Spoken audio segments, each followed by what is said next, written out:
Dictation 100 शब्द प्रति minute start होगा 5 सेकंड बाद।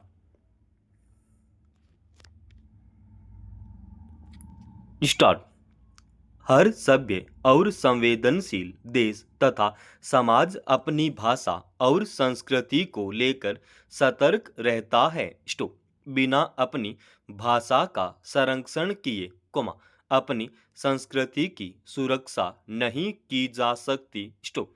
इस अर्थ में केंद्रीय गृह मंत्री का भारतीय भाषाओं के संरक्षण और संवर्धन को लेकर दिया गया बयान महत्वपूर्ण है। स्टॉप।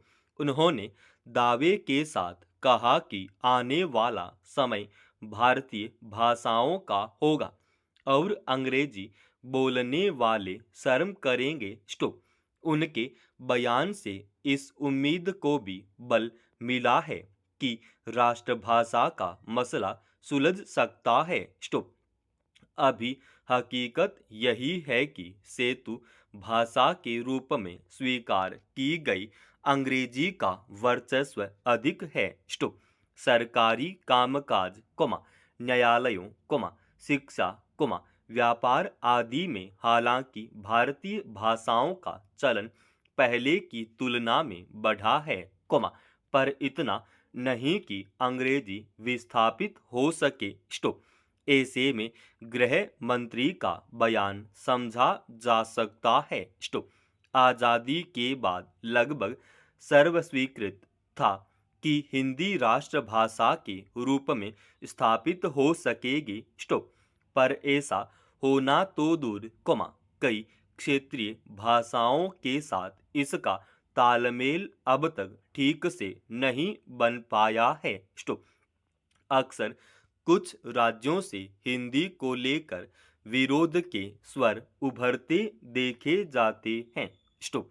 तमिलनाडु और महाराष्ट्र का मामला ताजा है, जहां शिक्षा में त्रिभाषा सूत्र लागू करने के लिए संघर्ष देखा गया। स्टॉप। हालांकि महाराष्ट्र ने अब हिंदी को तीसरी भाषा के रूप में मान्यता दे दी है, पर आज जब ज्ञान विज्ञान के क्षेत्र में काफी तरक्की हो चुकी है, खासकर शिक्षा के क्षेत्र में अंग्रेजी भाषा का वर्चस्व बढ़ता ही दिखाई देता है। स्टॉप।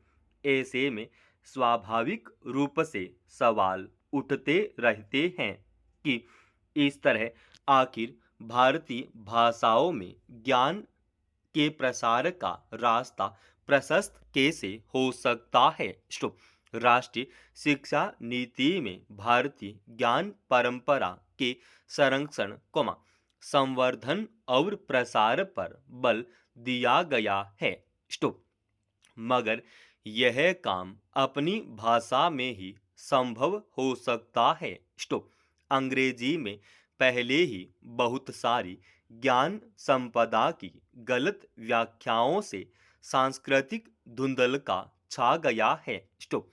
गृह मंत्री का वक्तव्य इस संदर्भ में व्यापक अर्थवत्ता समेटे हुए हैं। स्टॉप। यह सही है कि कई बार बदलते समय के मुताबिक भाषाओं को अपनी उपयोगिता सिद्ध करने में कठिनाई आती है, मगर भाषाओं का अस्तित्व केवल व्यापारिक वाणिज्यिक जरूरतों से जुड़ा नहीं होता। स्टॉप।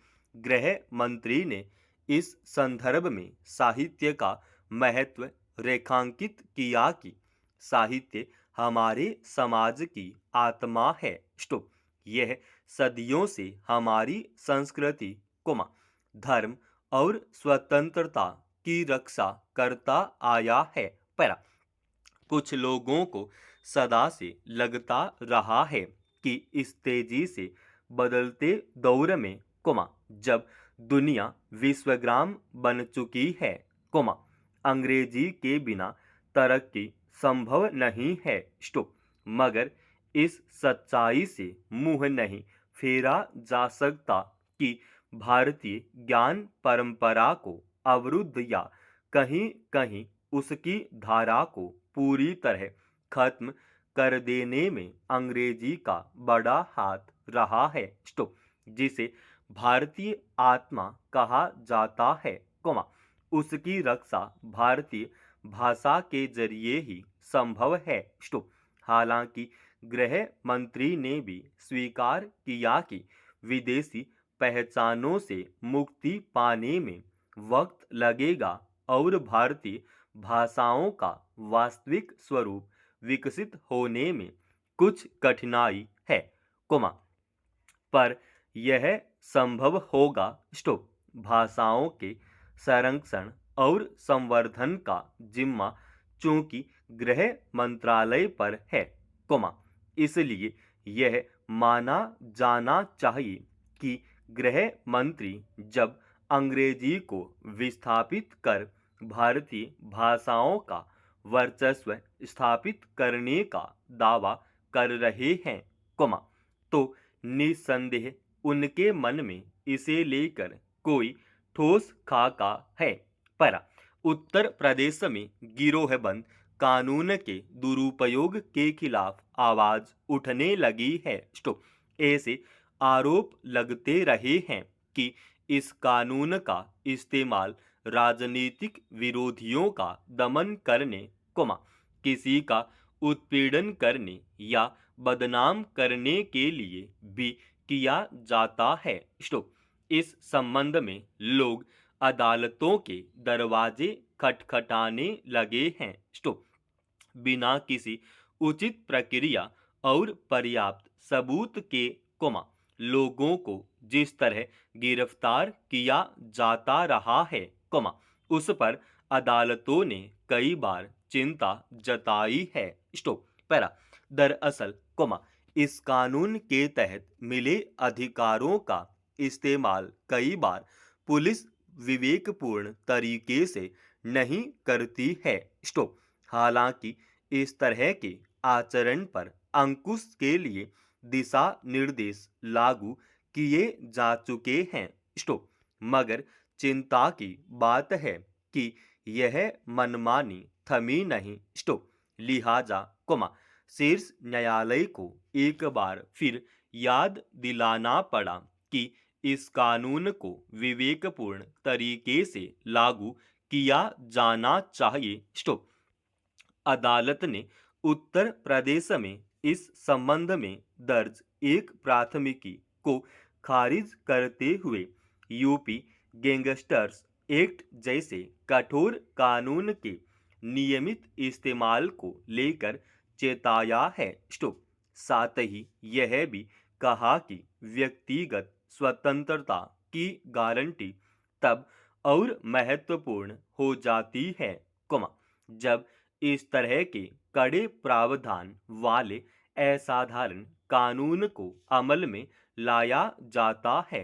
पर यह चिंता की बात है कि राज्य को दी गई इस शक्ति का इस्तेमाल संगठित गिरोहों के अलावा साधारण अपराध से जुड़े मामलों या राजनीतिक प्रतिद्वंदियों को परेशान करने के लिए भी होने लगा है, स्टॉप।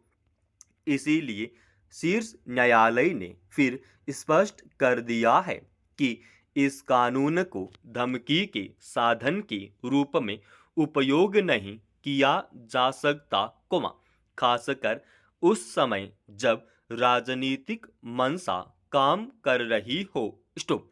उत्तर प्रदेश में कुछ वर्ष पहले इलाहाबाद उच्च न्यायालय की सख्ती के बाद इस कानून के दुरुपयोग के लिए राज्य की ओर से नए दिशा निर्देश जारी किए गए थे, स्टॉप।